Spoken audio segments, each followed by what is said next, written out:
Hi, Helen. Hi, Leslie. Hi, everybody. I don't have any viewers yet. So, Hopefully we're going to yeah, have some interesting stuff. I had to restart it, so.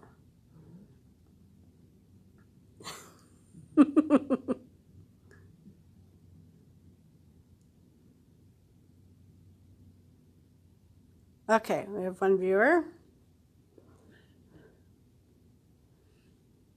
I can't tell who it is. Oh, it's your daughter? Is that Tanya? No, maybe that's Sarah. I can't tell. I don't know who it is. Wisconsin. She was going to. Oh, okay. She's going to try to be on, so. Yeah, okay. Next. All right. So, that's one. And a few false starts earlier, so I apologize to those who tried to get onto videos that are just no longer there. All right, we're going to go ahead and get going because the reality is, oh, there's Tanya.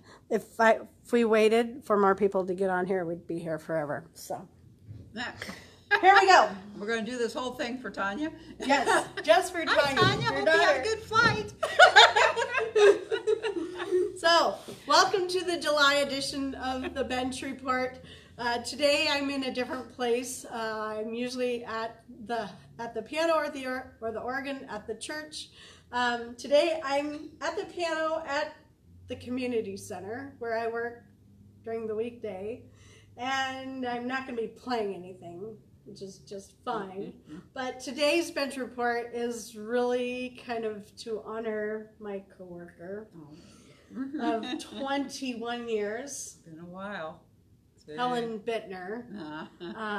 She's known in this community for running the before and after school care program that has existed for, my math is failing me, since 1991. Yeah. And so anyway, so we're at the Black Diamond Community Center in Black Diamond, Washington. And once again, for those of you who are just popping on here, this is Helen Bittner. She's worked here since 1991, and we have kind of a fun thing for you guys today. We're reading one of our favorite books from BASK, but we're going to go ahead and get started with the interview to start out with. So, Helen, tell us a little bit about who you are. Well, I grew up in Black Diamond. I was born the first year that the Enumclaw Hospital, the old Enumclaw Hospital, was built. I was born in there. I was born there too. I'm old. And then my dad and mom had the Al Service gas station. My dad was a TV repairman in Black Diamond, and we pumped gas and stocked shelves of the little family grocery store gas station. And grew up in Black Diamond, went to Black Diamond Elementary and off to the high school in Enumclaw and junior high. Okay. That is now a skateboard park. That was a junior high. That old junior high. I remember that one. That one I went. My babysitter broke her leg there at that Yeah, lived here until I was about 18. And I ended up living in Kent for about 20 something years, and moved back to Black Diamond, right next door to where I grew up. Wow. That had to be quite the transition, coming back to live and raise your family at a place where you had grown up yourself. A little nostalgia, probably. Definitely. And the house I bought was my grandparents' house. Oh, your grandparents' house. So they had sold it in the 60s, I believe it was, late 50s, early 60s, this couple. Right. And I bought it back from them. Right. So 1990. Yeah. And so at some point you started working here.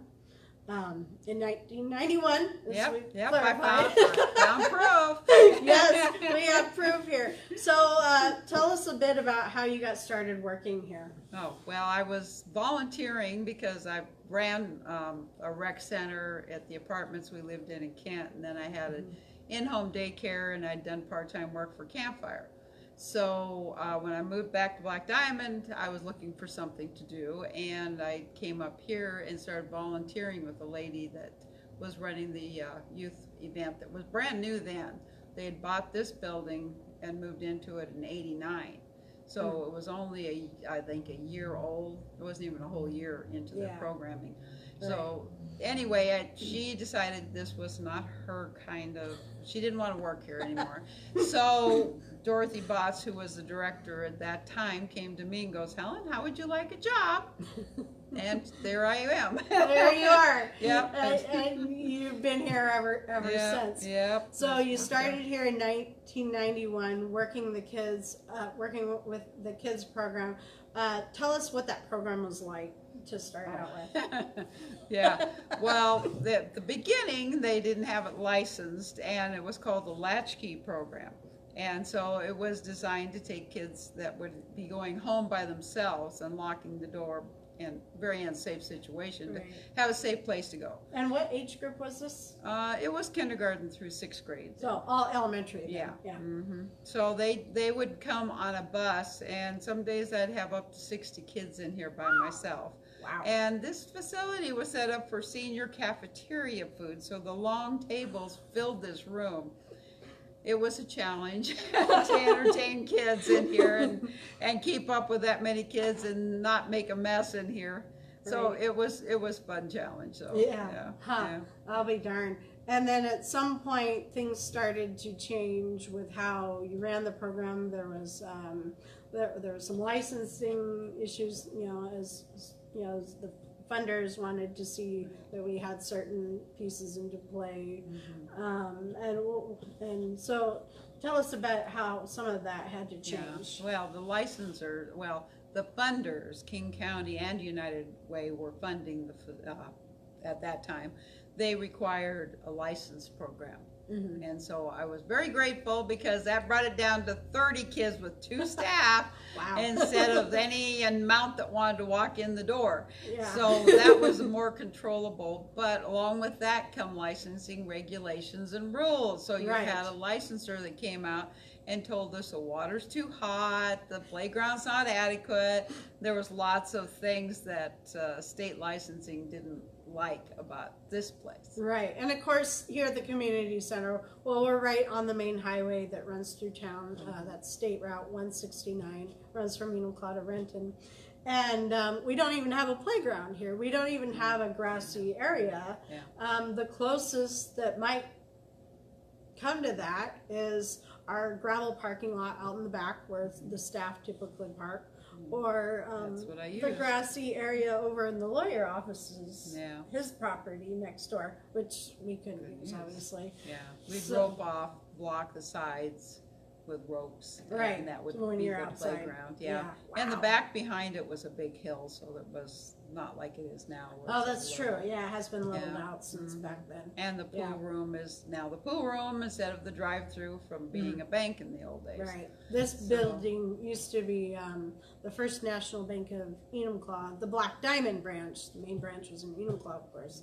And at some point, the bank decided to close up They this moved branch. to Four Corners, and then it became Key Bank. Yeah, and that was around the time, it was 1989 or 90 that the community center obtained the property, and with it was a grant through Community Development Block Grant, which was administered by King County, a federal program. But anyways, so our kids program had been functioning here for quite some time. You had other kids. About 9 months or whatever it was. Yeah. I came on in July of '91. Yeah, and there were other kids programs going on here as well, in addition to the elementary program. Like you had the teen council. Yeah, it started out with a teen drop-in, and then I made it into a council, and then we started doing events and activities. And then we coordinated with the DeMolays, Frank. Yeah. He's not seeing this, but we would have dances. We put on teen dances here, teen dances at the Masonic Hall. Yeah. And it was good times. And then King County Community Organizing funded the teen council.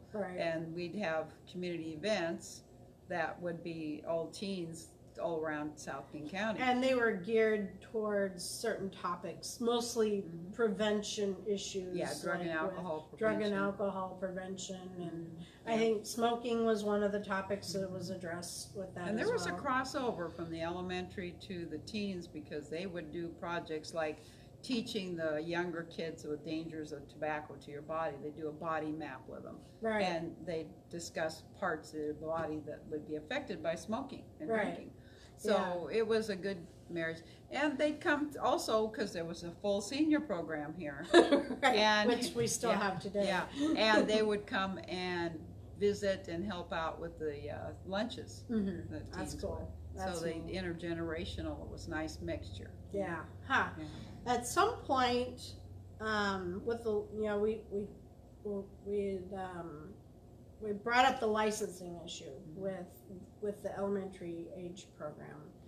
Eventually, we had to change locations. So Yeah, because the temperatures were too high, but our problem was we couldn't have the water temperatures low for the dishwasher, yeah, and we couldn't have so yeah, the that's hand an washing. example. Yeah, It was just one thing. And so a friend of mine that worked at the elementary school Gail. was volunteering, Gail, hi Gail, and she suggested we see about moving it up to the school, because she was good friends with the principal, Mr. Beals, then.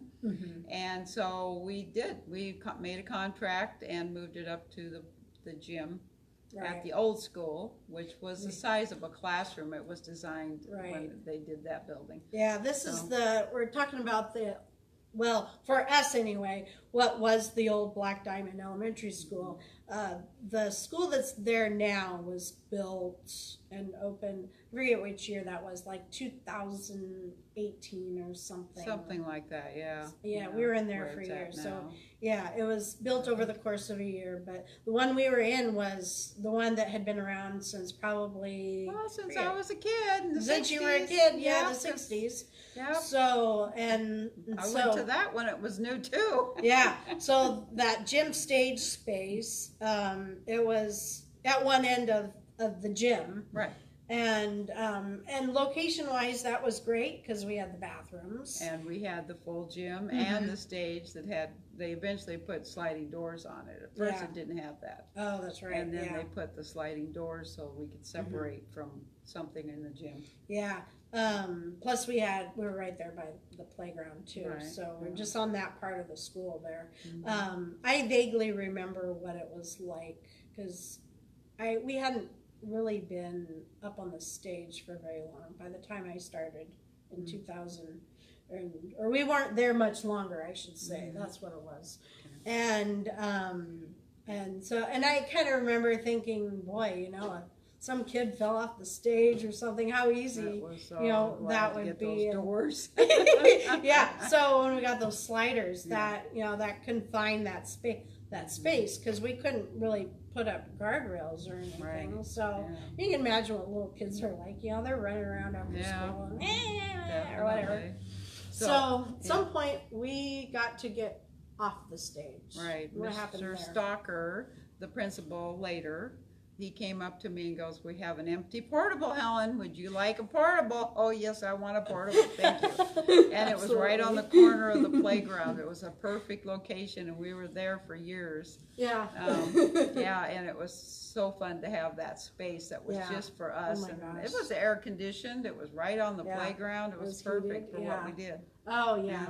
That was, that portable was like another home space in a way. Well, it was, It was another. Had many parents tell me it was like the kids were going to grandma's house. Oh, well, there you Yeah, go. yeah. So, home away from home. That's right. At school, but, I mean, if we had, it's too bad we don't have pictures with us that we could share. Yeah. Maybe someday we can dig them up and I can attach them to the video feed. That would be kind of cool. But that was, we had that space for, I don't know how many years, 15, Yes. something like that. Yeah. That was That was, we'd gotten that around 2001 or 2. In that range there somewhere. I Yeah. couldn't tell you exactly. So, and then of course, eventually we did have to move again. But before we get into that, I wanted to ask you too, what was your program set up like? You know, you had a pretty set schedule with the kids. Yeah, and we had a morning program and an afternoon program. Eventually, we originally didn't have morning. That was added on. But we seen a need, and so we just accommodated it. But in the morning we would have free time, we'd have recess time, they'd have their group meetings, because I had the older kids, the 4th and 5th graders at that time, lead a group and talk about whatever they wanted to bring up and what kind of activities they wanted to do and what's going to be on the agenda for the day at school, that kind of thing. So they would run a youth meeting for the whole classroom in the morning. In the afternoon it was kind of the same thing. They'd come in, we'd have snack, and they'd have their meeting discussing what we're going to do and what's happening, and then they'd have recess, and then we'd have the homework reading time for a half hour. So the parents could leave them till they finished their homework reading time or pick them up. That was a parent choice. And you know, not only were the kids instrumental in leading the meeting time and making the decisions, but I remember they were also part of the snack process as well. They helped us snack. They had certain chores that they had to do that's with true. That. They were very proud of that. Yeah. Servers, And boy, if somebody wasn't doing something right, ooh! Yeah, that's one thing. Older kids will really govern over younger kids well. Very, very much so. Yeah. So, and you had certain days of the weeks you would do certain like crafts, activities. Crafts were on one day of the week. Science another day. You know, and bingo, we had bingo where they could win little prizes one day a week, that kind of thing. Movie day, we had a movie day on Friday because everybody was tired out by Fridays. So they could watch, especially in the portable, because we had a TV, a VCR system there. Right. So that was nice. Yeah. And then of course, you know, that was just during the school year. So from September through June. And then at some point we added the summer component. Yep. We had a summer program. So when school was out, we ran all day long. Yep, I got a lot of exercise there. You got to break it down into a cycle. You got to schedule the whole day. So the kids don't get bored. But they need to know what's going to happen. At 11 o'clock we're doing this. At 12 o'clock we eat. So you have an activity for a whole day instead of just the 2 to 3 hours that they're there. And you know, you throw out 11 o'clock and 12 o'clock as, you know, examples of times, but the reality was we were there we opened at 6 a.m. in the morning, right? Yep. Yeah, and you were there a little earlier to get things ready for the day. 5:30. At 5:30. And so then you have all that time from 6 a.m. and we did have kids at 6. Oh yeah, we did. We had a few. And they would trickle in, and you know, we'd have a full crew until about what, 8 o'clock, 7:30? Yeah. Something like that. Yeah. Well, we did. Yeah. Yeah, of kids. And it was about 8:30 at school. Yeah. Releasing to breakfast and stuff. Yeah. The school supplied breakfast. But in the summer, they had to bring their own food. Yeah. And so, but we had morning snack because we had those kids in the morning. We always had afternoon snack summer or school year. Yeah, and lunchtime in the summer, the kids had to bring their lunches. Yeah. And then of course you have all the rest of the day after that. You got snacks somewhere in the middle there, like 3 o'clock or something. I forget. Yeah, it was around 3. And then we closed our doors at what, 6 or 6:30? I forget. I think we were at 6 and we were just 6:30 because some parents couldn't get there in time. Right. As traffic got heavier, they were trying to get back. Commuting from Seattle, and you know, nearby. Yeah. So we had themes all summer. Yeah. So and then summer was themes. Unique because we had a different theme every week. What were some of the themes that we had? I think the favorite was Outdoor Skills Week because we'd set up a tent in the classroom. They could quiet read, quiet game in there. We'd do camping skills. We just had a lot of fun with it. We went and had a cookout at the end out in the playground. I'd bring a little barbecue and we'd have hot dogs and s'mores. Right, yeah. And it was just a fun week. And of course there's lots of books relating to that subject, so we'd have books for that. Right. You know. And we had other weeks like Medieval Week. Pirate Week. I love Pirate Week, although I got in trouble because you can't let kids use pretend swords. Helen got in trouble. Well, I give them cardboard tubes, and I got told by the principal that they can't do that. Probably because it's violent. Making a weapon. Making a weapon. Yeah, okay, can't so have it, something seemingly innocent, but you know, when you think about it, this day and age, scale. with how society is really taking a critical look at every single little thing that we do, particularly with kids. Yeah. And something that seemed harmless to us 30, 40 years ago, is radically changed. Radically changed. Yeah. So we had Black Diamond Week where we did mapping of Black Diamond, and I'd take them around to show them, and then I'd take half or a third of the group out. They'd report to the rest of the group what they found when we went out, and then we'd go to the Black Diamond Museum for a tour. And, you know, and there's weekly field trips that at first it was me and whoever the staff was at that time. We included Cedar Brook with the free lunch program. We did. We did include so Cedar Brook. So we took two 15-passenger vans to the zoos and stuff for a while. Oh, man. That was a lot of kids, and it was very challenging because you weren't working with the Cedar Brook or the lunch program kids, who were mostly from Cedar Brook. We'd have the lunch at Cedar Brook. We'd supply lunches. That's a mobile home park that's just down the highway from us, about half a mile, something like that. A lot of low-income families, and we had funding to reach out to those kids, you know, so that they would have something to enrich their summer lives with. Because you know, if their parents are home, or if they're not home, they're away working, or you get some parents that just are not there.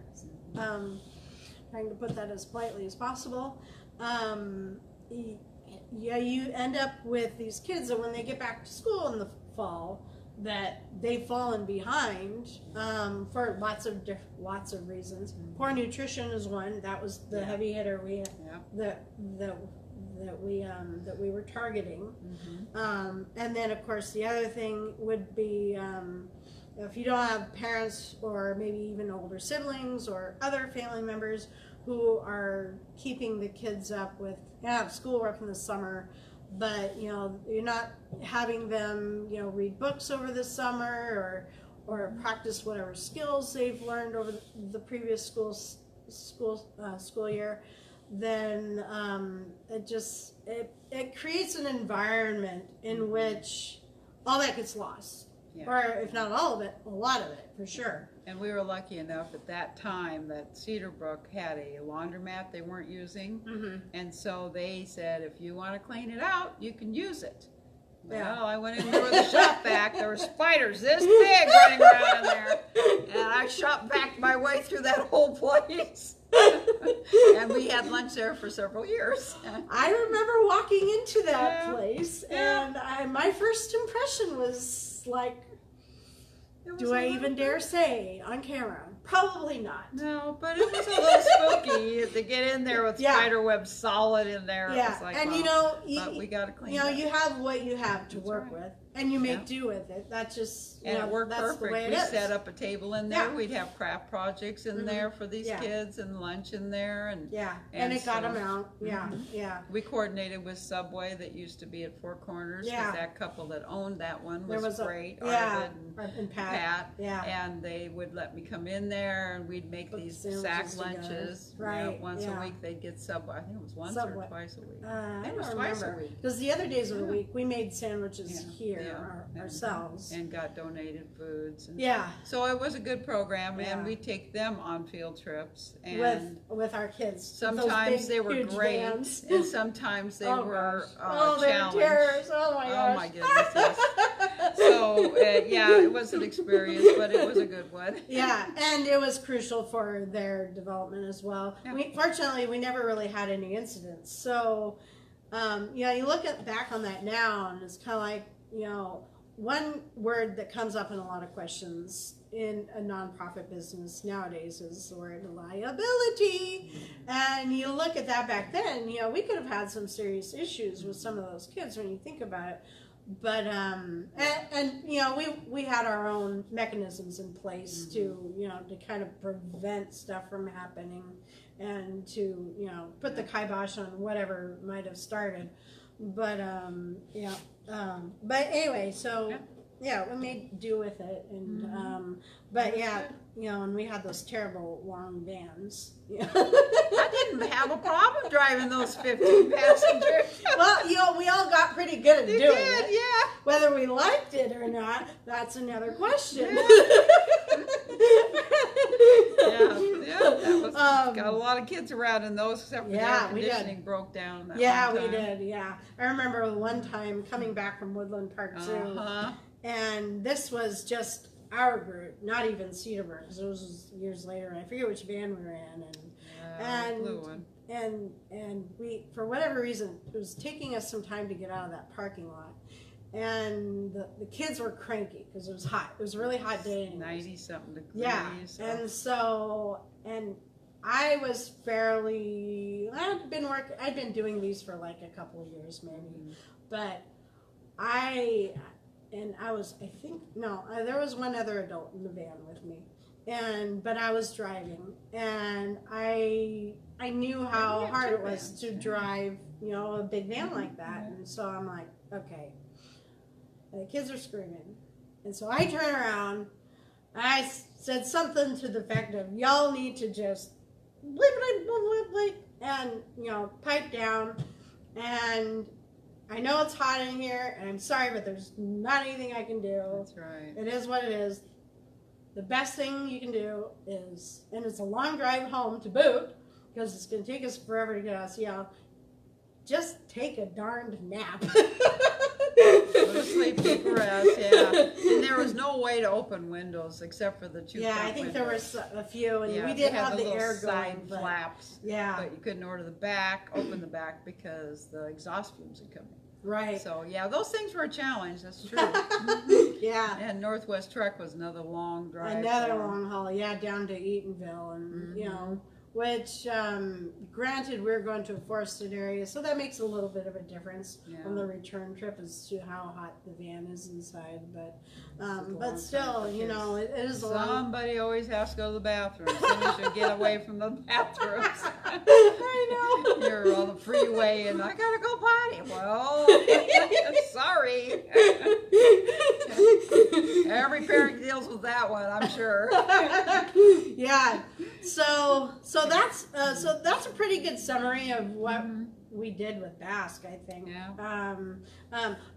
The other thing, we did move locations. And so let's wrap up this first part before we get into the book. I'm talking about when we had to move from our favorite portable. And we had to move to J.J. Smith for a year while Black Diamond Elementary was the new one that's there now was being built, and then of course eventually back to the new school. Yeah, because they had to. We negotiated with the school district and got permission to use the stage at J.J. Smith. So we followed our school to Enumclaw. Although for some parents they dropped us because they would have had to drive to Enumclaw, turn around and drive back to Seattle or Bellevue. Yep. But we had several that came with us, and that was quite good. a few. And it was again back to we're on the stage, and we got the gym. So the kids that came that year were thrilled. Yeah. Because we had this space, it was so nice, and the whole school I was quite impressed with the Enumclaw School District. Yeah. Because they moved a whole school to a vacated old school. Right. And ran it for a year. Bless those teachers and principal. And had a successful year with that. and then brought them back to the new school, and we came with them, and they gave us a room to use for a couple of years. We were there 2 years, I believe. Yeah, and moving to J.J. Smith was, I mean, it had a lot of challenges in its own right. You know, for one thing, the stage was a lot smaller than the stage we had. Yeah, a lot smaller. And licensing, of course, comes in on this. Yeah. You have to have this, you have to have that. You know, so we had to get through licensing to be allowed to use the stage, which meant we had to put a barrier across the front of it so kids wouldn't fall off the front. On the plus side, we were right there when they served breakfast, and the cafeteria was right there, and they had cinnamon rolls once a week. And the cook, Cherie, I loved her. She'd save me a cinnamon roll. So the kids, it was real easy to take the kids to breakfast because it was right there. Right there, exactly. Yeah, as opposed to, like when we're in the portable, you had to wait for one of the bells or something. And you'd release some of them, the older kids, I think it was first. Of course, some of them were on patrol, and they would go to breakfast, and you had to trust that they were going to walk down the sidewalk, you know, straight to the gym. Eventually, we had to have a staff person do it. Because, yes, we did.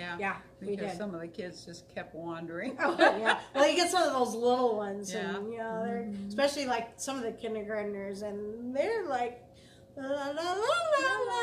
You know, it's just the way it is. But so we moved to J.J. Smith, and which J.J. Smith, for those of you not familiar with the Enumclaw School District, was originally grades, well, I shouldn't say originally, but for a long time it was grades 4 through 6th. And so it was only really built, or set up anyway, to accommodate the upper half of the elementary age whole group. But at some point, those kids got migrated back into, with the kindergartners up through the 3rd graders at Gibler Elementary, which is just right down the street from there. And then, of course, the 6th graders got migrated into the junior high, or what used to be the junior high, which then became the middle school system. So J.J. Smith had been vacant for a couple of years or something. Was it 3? I think there was 3 programs, and was it the food program for what did they call that for the babies? There was another program. ECAP or something. No, did they have? No, that was someone else. WIC. Oh, WIC that's was right. There. Yeah. And so they had to, of course, the school district had to relocate places, but there was still 2 daycares that were there. One was a preschool, and one, I believe, was a school. Maybe they were both preschool. But then in the summer, they had the Enumclaw camp there. And so we had to share the playground. The playground was a wonderful playground. Yeah, huge. Like, I would say playground. Probably the size of a football We did have field. some problems when we first got there. You know, it was during summer, and there was some drug use, and we had to pick up a bunch of needles and things out there to make it safe for the kids. Because when you have a space like that, you know, you don't have all the people checking on stuff, you know, that would regularly be there. Broken glass and things like that had to be taken care of. Got a lot of cleanup to do. Happily. Got a lot of cleanup to do, and then of course we had to coordinate our outside time with the other programs that were there in the summer too. Right. Because they would just get a little chaotic. So we coordinated with the director of that, and if she needed to use the gym, we organized it so we could be either outside or in another space. Right. And that worked out. Right. You know, show the kids a movie over here while their group had a graduation over there. Right. That kind of thing. Yeah. So. And then beautiful eventually. Park, though. I mean, in that front of that school, all those big oak trees. I think they're gorgeous. Well, oak trees. That's part of that historic downtown Enumclaw, the residential area. Anyway, and you get those kind of when I was down in the south, they called them canopy roads, where you have a street that is that you've got those huge oak trees on both sides of the street or the road, and their branches come out so much that not only are they touching, but they're kind of intertwining with each other. It was a great place to have lunch. Yes, we did have lunch out there. A lot of picnics out there. Yeah. And there was no traffic on that street either. So it was, that was a side street. You know, part of the school was flanked by Griffin Avenue, which was a busy street. But the one street we're talking about is just a side street from that. Yeah. And so it was a good year. Nice. It was a good year there, and then moving to the new school here was really nice. What a change that is. Huge change. Oh, man. Wow. Big change. Not anything like moving into a portable either. Yeah, we had that new car thing going where you had to be so careful. You couldn't stick things on the walls. You couldn't hang things from the ceiling because there's sprinkling systems. Right. And not only that, but we had an actual classroom in the building, in the main building. With a pro board that they let me use, which was really nice. Yeah. So we had all of that new technological 2 bathrooms stuff just in the hallway just by us. So it was such a joy. I mean, that was so nice because the portable you had to walk around, out and around and back into the gym to get to the bathroom. In the winter, that was kind of nasty. Yeah. Oh, definitely. Especially if it was icy or... So to be inside and have that, we're right on the corner of 2 hallways, and both ways had big bathrooms. Yeah. And bathrooms for staff. It was nice well, that's true. We had bathrooms too. Yeah. Yeah. So beautiful school. So we were in that space for, I think it was just a year, wasn't it? No, I think we were there 2 years. 2 years? Yeah, that's right, because we had the summer and then and then we had the following. Yeah. The following. Then I decided I was going to retire. I did. Here I am, still here, but I'm not doing kids. No. Yeah. So you retired. It was June of 2019 because we had to be out at the end of the school year. Yeah. And there was controversy with that anyway because the school district was looking at putting a classroom in there. Yeah. And so they were like, well, I don't know if we can still have you here or not. Right. I believe that was the challenge was the population of that school grew faster than they expected. I think that was one of the things. And so by the time the second year came around, and I think at that point we might even have been on a semesterly contract as opposed to annual. I think you were, yeah. And it was kind of each of those semesters was kind of like, okay, do we get to stay? And we'd be holding our breath and gritting our teeth, and I think probably in a way we knew we would be, but there was just that question was up in the air for good reason, of course, and then eventually when it came time where the school district had to make the decision that it's kind of like, well, you give them another semester, but then they've got to find somewhere for these kids to go mid-year, or we could just take it back after the summer. Did we get to finish out in the summer, or was it June? We finished. Yeah, you guys, Cheryl decided. Yeah, we got everything. You guys were all done with doing the child care. Yeah, and then came in with me and went out with me. You're right. Yeah, and it was perfect timing for you to retire. You're getting at that point of your life anyway, and then the other challenge was if we kept the program going, we didn't have another place to put it.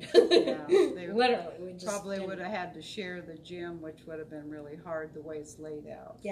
And there's no storage and but they eventually another group. This is a different gym in town at the new school.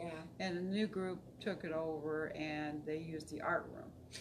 So that's right. There was the gym in the new school. So there were a couple potential places. I forgot about that. The gym and the new school, which we had been using for our gym time, of course, but also there's another gym in town, the Black Diamond Gym, but that space wasn't going to work for a lot of different reasons. We went to the point of bringing licensing out and having them look it over and telling us. Our licensor was very excited about it, but then we found out we had to have a sprinkling system installed in this old gym. And that was like $60,000 that the center didn't have for a program that didn't really make a profit. It was just a service, a community service, literally. So it was like, and the community center here is the same. We looked at having it in the pool room here. And they again said we had to have the sprinkling system if we're going to house. I think it was fire marshal probably. I think the fire marshals. There were several people involved in that. Several agencies were involved in that. So that's one of the reasons they decided we just couldn't continue, because we couldn't find a facility that would accommodate it, and I was retired. So right. So out went BASK, out went Helen. And then we had some staff turnover here, some more retirement of some of our part-timers. And Helen came back in, working with our senior program part-time, which has been a lot of fun. It's fun, yes. We're a good team, we are. Yeah. We are good friends. So what we wanted to do today, this was just kind of one of those, how do you call it? One of those ideas that just kind of pops up, whether it's a good idea or kind of like a leprechaun. I should have brought Larry the leprechaun. So we were cleaning some stuff out at Helen's one day, and we found this book. And boy, and I'm like, oh, that looks like a fun book. And Helen's like, oh yeah, tell us how you found that book. Well, originally somebody told me about the Scottish grandma on YouTube reading the Wonky Donkey. The Scottish Granny. I'll post the link Scottish when we Granny. get done. And she was so funny in the Wonky Donkey. I had to order it online, but she did this version of I Need a New Bum. Yes, it was slightly different. And I ordered this on Amazon too for the classroom.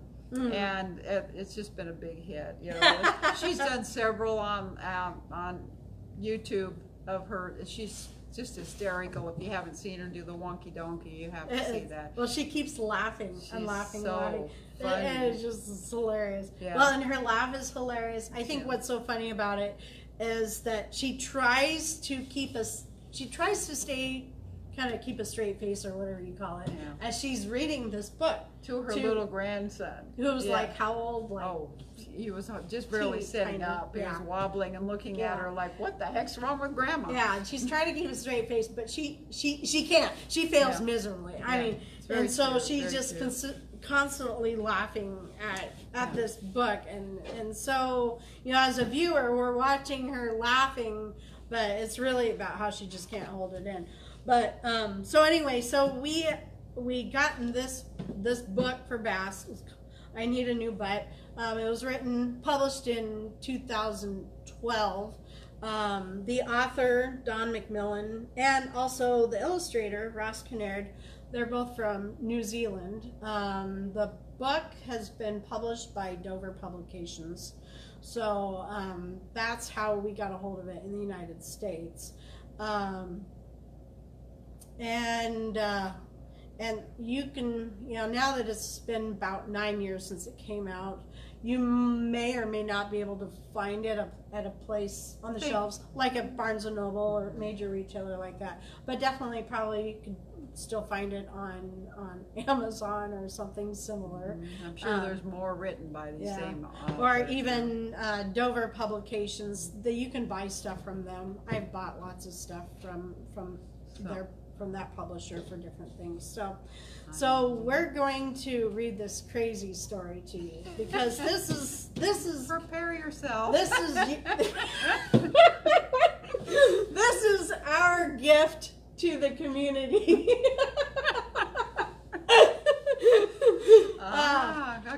Okay, now let's see here. I think you started it. Yeah, okay. I think so. All right, here we go. We will hold up the pages so that you can see the illustrations. So. Okay.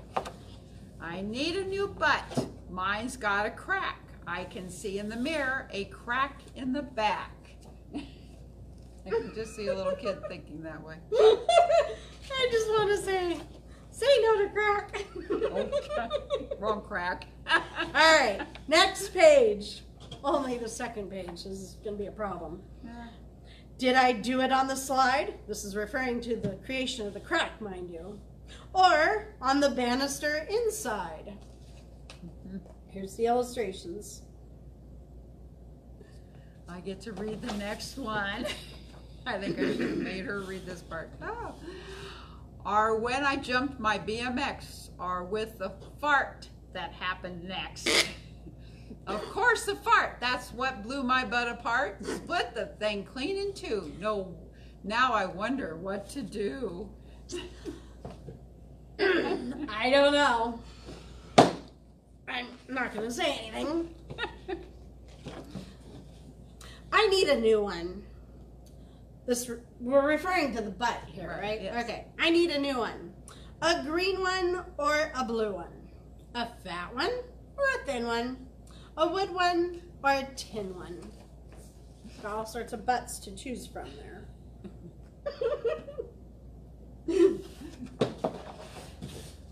All right, let's see. Don't skip any pages. I know, am I? No? No, you're not. Okay.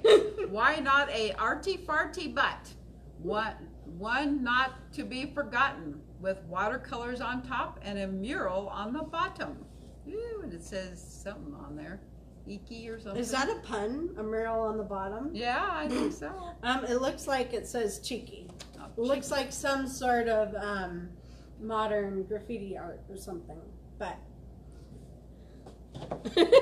the little artist painting. All right, we've got more butts to choose from here. Or a yellow spotted, purple dotted butt, a butt with color, a butt with flair, a butt as bright as I dare to wear, or how about a butt as bright as It's underwear. Dad's underwear? Gosh. I like his flashing lights on this thing. Or Or maybe an alien's butt made from a metal like titanium. I can't even say it. Fireproof, bulletproof, bomb-proof. Woo. There's a picture in case you didn't catch it. You gotta grab it away from you. All right, here we go. Helen, Yes. I'd like a butt that's safety rated. Oh. The right butt. A knight's butt. A butt that's armor plated. Oh, that'd be sturdy. I happen to know armor's heavy. Yes, you do. What about a bumper butt made of chrome? Why not, I say, from a 1960s sport coupe, one made in the USA. Now Vroom, that would vroom. be heavy. That would be a very heavy butt. Oh my gosh. Can you imagine hauling that thing around? Yeah. Our butts are heavy enough as they are. Okay. Yeah. Did I say that out Yes, loud? you did. All right. We got We're going to proof. keep going here. Okay. With accessories to complement, like strips of silver smoothly bent, a set of lights left and right for backing round in the night. With a bumper butt, I won't be scared because bumper cracks can be repaired. Wonder if Black Diamond Auto Parts does that, or the, up here. We'll have to ask them That's sometime. right. We'll take this up there and ask. Yeah. You guys got parts for this? Be But like, what? Yeah, but a bumper butt is huge. A bumper butt weighs a ton. I've changed my mind. I want a lighter one. He's going to school. Oh, look at that. Okay, Yeah. got a little sign. So we want a lighter one, huh? Okay, would. let's see here what we've got. Oh, we're not done yet. We're investigating more butts. A rocket's butt. All fire and thrust. A rubber butt. Now that butt's a must. Mhm. There's some pictures for those. There are a lot of kids that would love that. Oh yeah. A robo butt. Yeah, I can imagine. No, I think it's all too late. This crack butt is my fate. I'm here on my own in this crack butt zone. No one to care, no one to share. Dog for sale, I need a new butt. Wait, what's that I hear? You see him try to sell his dog? What? Yeah. Oh, The dog's got a sign. Dog for sale. Yeah. Wait, what? Dog for sale. I need a new butt. Yep, he's trying Wait, to make money to what buy is- a new butt. Okay, I was confused. What's the dog really selling there? No, the dog's for sale. Yeah, the dog's Yeah, for poor sale kid's selling his dog. because he needs a new butt. Oh, I see. All right. Wait, what's that I hear? Okay. Uh-huh. Helen, this is outrageous. Are butt cracks contagious? Yes, they are. Too bad we don't have Dad here. Yeah, I happen to know one that. Dad, Helen, not you. Yeah. The person in the book. Yes. Your butt crack is showing. Oh my gosh. I wonder who has plumbing business. Oh dear. We know a dad with a plumbing business. Call me a wicked witch.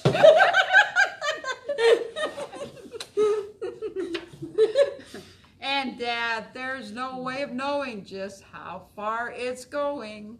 Plop. There goes your butt. You end up His butt fell off the page. Yeah. Onto the page or something like that. Yeah, out of his trousers.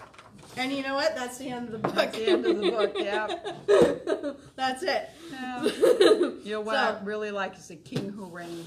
That's a cute book too. If you ever get a chance to get a book that's fun The to read. King Who Reigned. Okay. Yep, because it's what a kid visualizes when you say things like, "There's a frog in my throat." They got a picture of somebody with a frog in their throat, an actual frog. Oh gosh. And the king my. is floating in the air and he's reigning. Oh, And wow. It's an old book, but it's a fun one that's got Oh, lots my. of little Wow. sayings that kids take literally.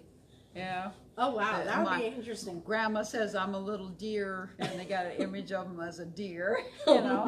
my. Yeah. I it's think a it cute book. Initially, the idea of seeing an image of a frog in one's throat, that seems kind of disturbing to me, but I can see how kids would get a kick out of it for sure. And I think It's just eventually I a would cute too. little goofy thing. Yeah, like this goofy thing. Yeah, It's kind of fun. and we've had lots of funny books over the years at BASK, and there's been a lot of them out on the market for sure.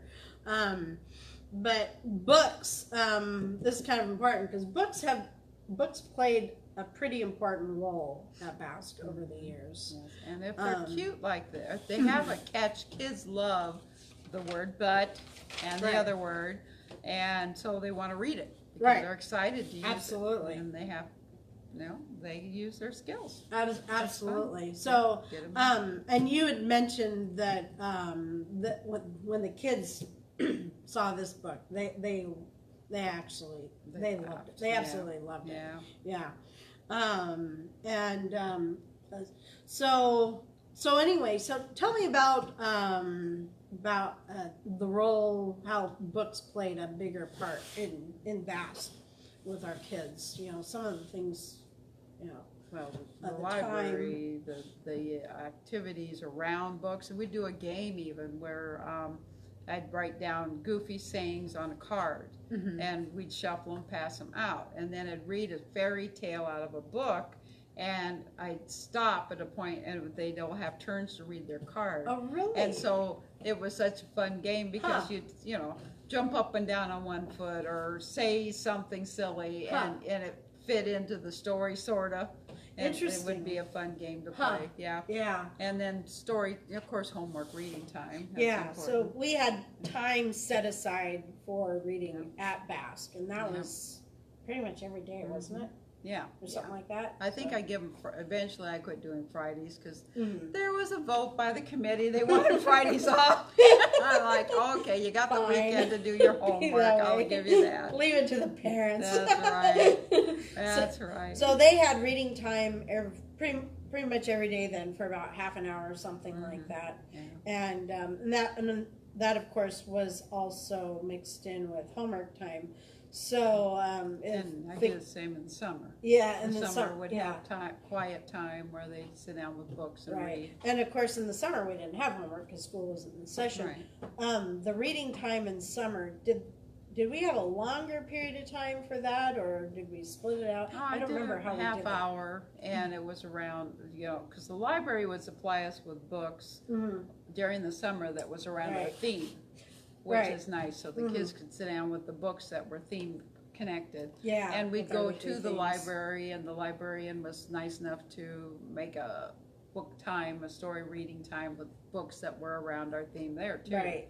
So, and then they eventually start coming to the BASK program to do the reading. Originally, I took them to the library for the summer. That's right. Yeah, we would transport them. Yeah, then they started having a librarian come to the summer program and read stories and bring entertainment. They'd have special people they'd bring. Yeah. What was that one entertainer you were talking about the other day? I forget something. I forget what it was. You'd mentioned it, and I don't remember now what it was. There were several. But there was some. There were quite a few different entertainers that weren't necessarily doing reading types of activities. But science guys. Yeah, science guys. There was somebody. They'd bring a scientist from the Seattle Center. From the Science Center. Yeah. And for a while, he would come out and he'd do activities with them. He brought slugs one time to teach the kids about slugs, and the use of slugs. He'd have sanitary slugs that were laboratory raised, and they offered to let the kids lick the slugs because apparently it was an anesthetic used by the Native Americans. The slime of a slug is an anesthetic. It'll numb them out. And believe it or not, my niece Erin actually licked the slug when she was Erin, there. if you're watching this. She actually licked the slug and said it did. It went through her whole mouth and slimy, but it numbed her mouth. Anyway, that guy brought different things. He'd bring skeletons one time of animals and talk about this. And then there was a reptile guy. Yes, the reptile guy. That's, And there was a pirate parrots or something he called himself. And that was when we were at the old gym over at the old school.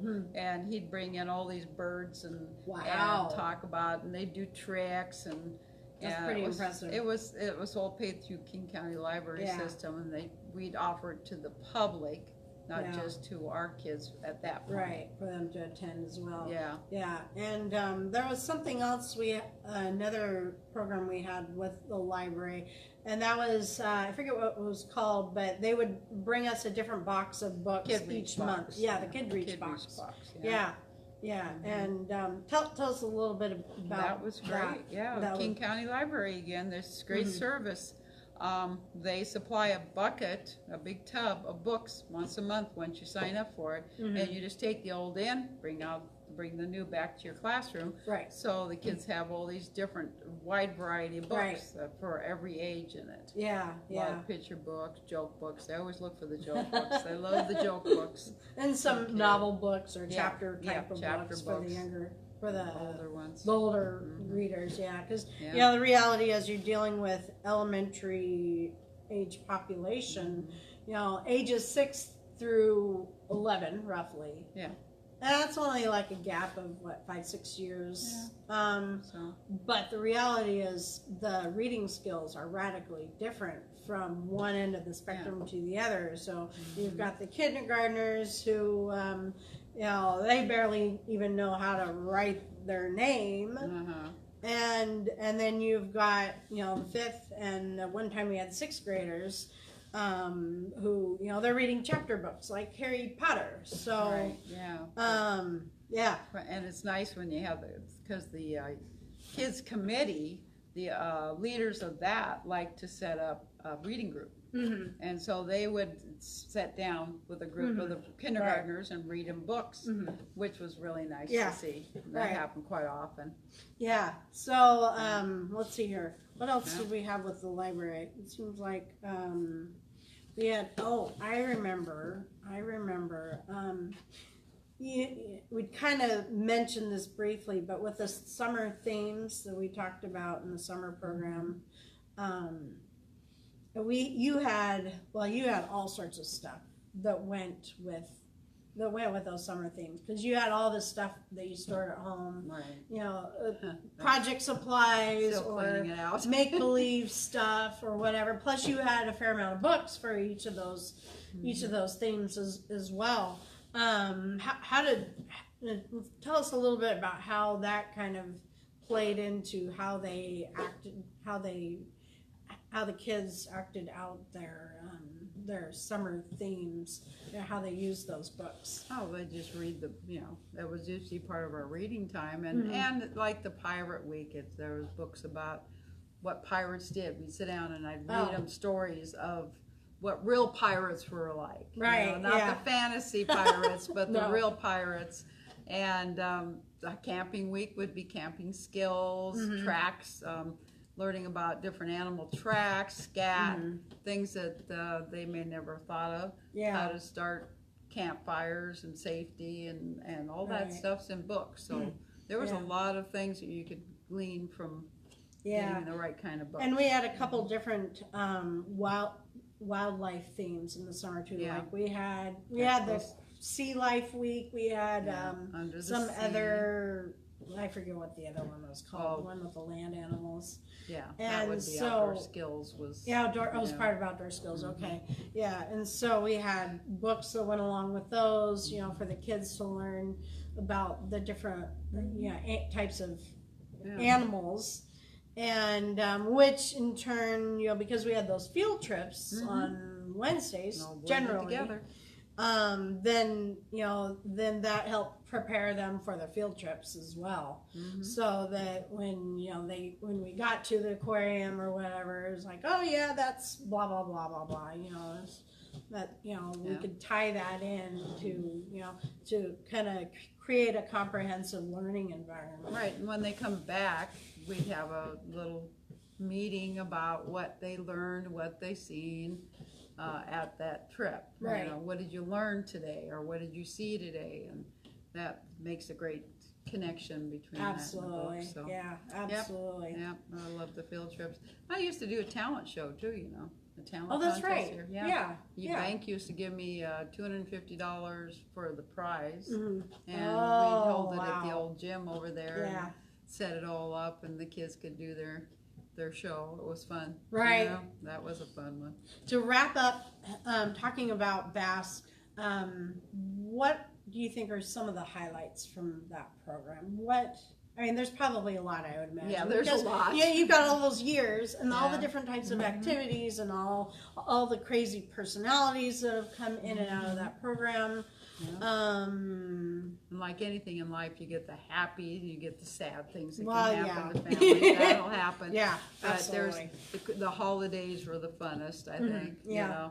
You know, the Christmas season or the holiday season, we'd put snowflakes in the portable. We covered the ceiling of the portable with white paper snowflakes, and then fire department wasn't happy. Definitely when we had that portable, we had pretty much full reign of what we could do in that classroom. We did the leprechaun traps, the kids would make traps, and the leprechaun would show up, and we'd film the leprechaun. That was fun, yes. And we did the night vision camera work, so the next day when they came back in, the room was trashed by the leprechauns. Oh yeah, it was terrible. Leprechaun ran away and left me with a mess. So this was when we were in the portable of what used to be the old school, and of course, you know, like Helen said, you know, we pretty much had full reign of that space. We could do pretty much whatever we wanted to do inside, as far as, you know, what we could tack up on the walls, as far as decoration projects, that kind of thing.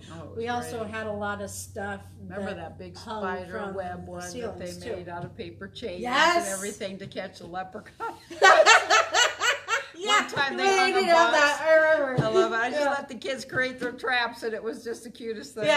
They built one of them. That one team decided this big box was going to catch a leprechaun, and they had it hanging from the ceiling in one year, and of course we had to make sure it fell down on the leprechaun. Because the way it was set up, I had to make sure that I tripped on the string to trigger it to fall.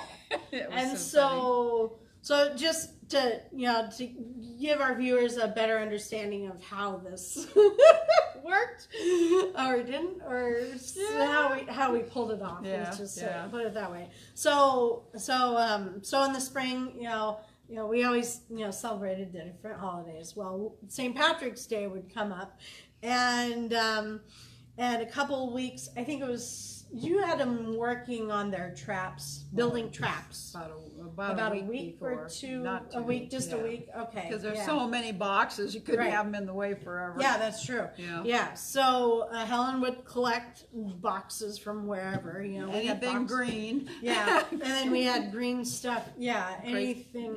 Crepe green. paper, shiny stuff, whatever Yeah. they gonna make a And trap out of. boxes and plus just oddball stuff, to make their traps with. And They made some creative traps. oh yeah, very creative. I mean, they had rocks in there painted like gold, like gold pieces. Yeah.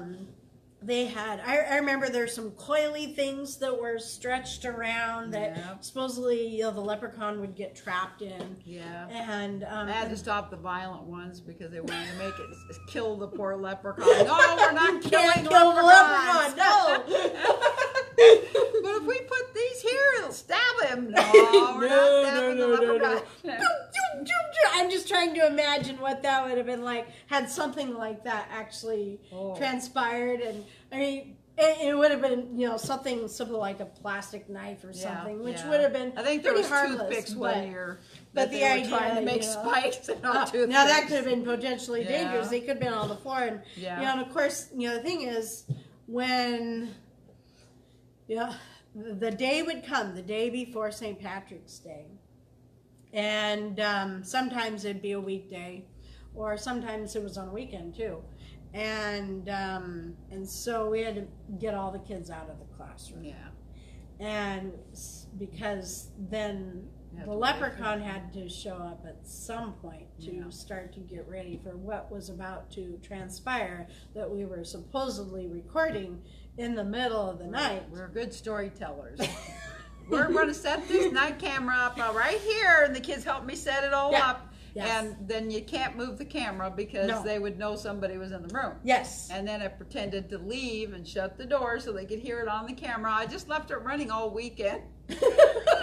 And they believed it until they got older. Then they got smart. Then they got smart. So anyway, so the leprechaun would come in. I almost gave it away, and we kind of assess the room, see what was there, what the kids had set up, get an idea of what was going on. So we'd kind of know what to do with all the different traps, and then there was always a few that were just were kind of remarkable or whatever, or like, for example, the one where it was the box was supposed to fall.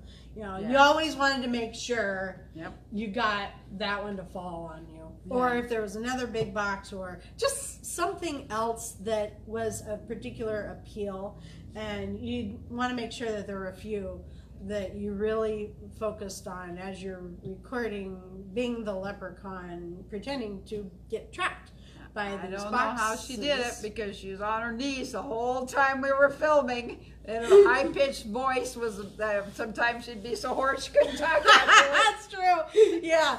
And so, and of course, I'd go around, make my mental notes, because you can't really write stuff down, because, when you're recording it, it's dark in there.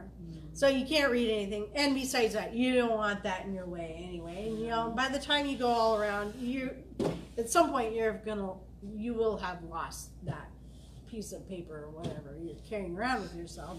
And of course, this day and age, you could put it on your blessed smartphone, but that, when you turn it on, that brings up some light, and so that wasn't an option either. So, of course, what would always happen is by the time the lights would get off and I'd start doing my thing, well, I would have already forgotten most of what I was looking at, because I only had probably about 15 minutes to prepare, to figure out what was going on, because I had to put on all my garb, I mean, all of that funny facial stuff. I've shared pictures on Facebook before. I'll have to share them again. Yeah. Yeah. and you know, and then I had certain pieces of clothing that I was wearing that Helen had. You know, she had this St. Patrick's vest, and then we had that big heavy green wool felt coat or whatever it was. Yeah. Right. And then of course I had a hat too. And then the beard. And I had all this stuff I had bought in. They kept falling off the mustache. Yeah. It was like, you oh, know, no. Party City there in Covington, you know, before I was getting Kent, because they didn't have it in Covington. But anyway, so Party City had the, you know, the decorative stuff for your face. So you could look like a leprechaun or whatever. They had all sorts of stuff. And so a couple weeks before, well, probably really like a month before, because otherwise you wait too long, a lot of that stuff is gone. And I would stock up on my supplies to turn myself into a leprechaun. And yeah, so, you know, part of that prep time was getting all that stuff on me. And well, then we had the custodial come in. Yeah. Bonnie, and bless then, her heart. Yeah, in the middle of the recording She- at some point. And we'd stop. She turned the lights on, and Yeah. and she, of course, we made sure the leprechaun was hiding. Right, so they couldn't be seen Kids on camera. could see that Otherwise, the leprechaun it would was be hiding. a dead giveaway. Yeah. Because of, well, I'm a Yeah. full-size human, obviously. Yeah. And we were trying to It's- tell them yeah. that the leprechaun was just some Yeah. little sprite or whatever. So Bonnie'd walk around. I don't see anything. I thought I heard something in here, but I don't see anything. And the kids, when they watched the video the next day, they'd be like, "Well, Bonnie is right there," and she'd see him. "Didn't you see that leprechaun, Bonnie? Why didn't you see the leprechaun? It was too cute."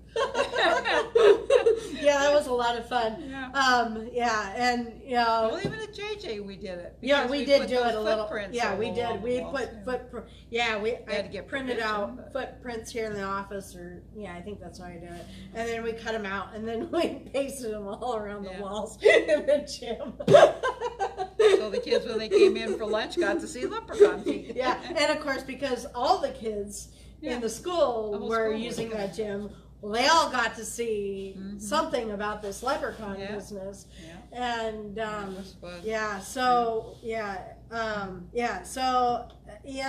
those videos tended to be about like half an hour. I think one year it went for like an hour. Yeah, yeah. But They couldn't yeah. see very well because No. it was on night vision, so they just No. see flashing Yeah. and moving. Yeah, and every once in a Yeah. while I'd come up to the lens of the camera and get right up in there, and hopefully nothing was falling Yeah. off of my face at And that then they had point. that little hand puppet, or that little guy that had a voice box in him. Oh yeah, Yeah, the that would little say something. Larry the Look- leprechaun. Yeah. yeah, and you Yeah, I'd check squeeze it, him once and then in a I'd try while to and stick reply, his and I nose couldn't up. hear it. Yeah. And what was the other thing? Let's see. And then you would the phone would ring too. The phone would I'd ring. use my cell phone carefully and call the land phone, and then she'd go over as a leprechaun and answer the phone and have a conversation and something about one time was about somebody ordering pizza or something. Yeah, just do whatever. Yeah. Yeah. Yeah. The kids got excited. Yeah, over just kind of seeing that nonsense stuff. But I think the audio was still loud enough, even though that Yeah, wasn't in they could video hear view. it, They yeah. could still hear it. Yeah, And they were so, cracking up. the especially idea of a little ones. leprechaun answering a phone. Then the next day after they watched the video, or even before, if they heard a noise on, especially the portable, because it was just a portable. So Yeah. if a bird landed on the roof, you'd hear the thump, thump, thump, Yeah, thump, right. and they thought it was a leprechaun. It was too cute. That is pretty good. That is pretty good. So we did a lot of Yeah. activities over the A lot of years. fun Lots stuff. of fun stuff. Yeah. I think for me, probably the leprechaun one was the highlight for me, definitely. Yeah. 'Cause there was a lot of energy that went into that, and it didn't take a lot to put it together. But then, of course, it made a huge mess because we'd turn tables over, we'd put chairs up And on I top. found that at a garage sale, that gold glitter stuff. Yes. That was Oh, glitter. yes. We And dumped that everywhere. Oh yeah. It wasn't fine glitter. It was like Yeah, really we'd tore up throw paper. crepe paper and the glitter all paper. over the classroom. And then eventually, the last couple of years, then the leprechaun left goodie bags for the kids, That's for each of the right. kids. That's right. And that was a neat neat little thing, which at that point we knew that BASK was coming to an end anyway. And so Yeah. it was kind of like, okay, Yeah. if we're going to go out, let's go out it big. nice, yeah. And so, so I'd go get, St. Patrick's theme goodies like stickers, pencils. Oh yeah, those chocolate coins, and I forget what else was in those goodie bags. And, Yeah, and the then, chocolate coins were yeah, always I'd a get hit. the little gift bags. I'd get them in green color. Yeah, and I'd always do a gold hunt too put their in names my on them. class. Yeah. Yeah. Oh, that's right. Yeah, the gold hunt too. Yeah, Yeah. that day, yeah, we'd have Yeah. a hunt for the gold. Yeah, they get those chocolate coins everywhere. Oh I yeah. love them. Except for those things. Oh, they're terrible. Terrible. Well, you know those Tastes, but things. kids Well, love those I know. Well, those things, kind of like the Palmer chocolates. Yeah. They're just imitation chocolate Yeah, anyway. yeah. Sorry to spoil it, but that Palmer chocolate is. Anyway. Well, anyway, needless well, to say, we had good years. Good years. We did. Good We years. had a Lots of fun. lot of great memories. And Yeah. So, and yeah, we haven't done that stuff for a couple of years, and so Yeah. time has kind of passed and marched Yeah. on. And of course, having the transition between the old school to the other school and then back to the new school, it kind of. I don't know about you. I mean, yeah, there are definitely things I noticed that I miss about it. But I think because we're so busy here too, and you've been working here with us in the building with the seniors and the food bank populations, that Eventually, we'll get to have them in the house again, because this whole year it's been a pickup yeah, out the front. seniors will be back probably in a couple of months. Yeah, So and that'd that's be up in the nice. air because we've got to wait on a few things. Yeah, but that'll be nice to Yeah. see them inside and socializing again for Yeah. everybody. So Yeah. well, Helen, Yeah. thank you for being you. Oh, well, you're so welcome. Thank you Even if I'm for goofy. everything you've done for this community. Oh, I mean, you kind of created a pillar out of yourself with how you built all of the youth program activities, and in different stages, of course. And that BASK program, I think, was probably hands down the most monumental program. And so It was fun. yeah, It was that fun. was fun. It was good. That was fun. Yeah, right Lots up of my- good memories. Yeah, And- that's for sure. yeah. And of course, for the viewers, I know there's some family members on here. Thank you for supporting her with all of her wild, crazy endeavors here too. Yes, Because I've without- had great parents. I yeah. mean, wow. Great kids, great parents. Kids, yeah. Missed them. Yeah, and Yeah. your own families, and so Yeah. anyway. Yeah. So thank you all for watching, and hope you enjoyed it. I know it's kind of long. I will be creating a YouTube link at some point. I have to download this from Facebook onto another device and then re-upload it up to YouTube, because that's what I have to use. And then that way we can share this video with other people who otherwise couldn't watch it on Facebook for whatever reason. Maybe they couldn't find the link, or they're not even on Facebook. So yeah, and you can watch little components or whatever. So, and we'll post the links for sure on the YouTube readings of I Need a New Bum, the Scottish Granny that Helen just highlighted earlier, and how she found this book, and the other reading that she had, the Wonky Donkey. They're both great, and I will also share the link for her channel in general. She has some other fun stuff on there as well. So with that, Well, thank you. Thanks for watching. Thank you, Helen. Yeah, you're welcome. And we'll see you later. Okay. Ta-da. That's it. And if you need a new butt. Oh, man.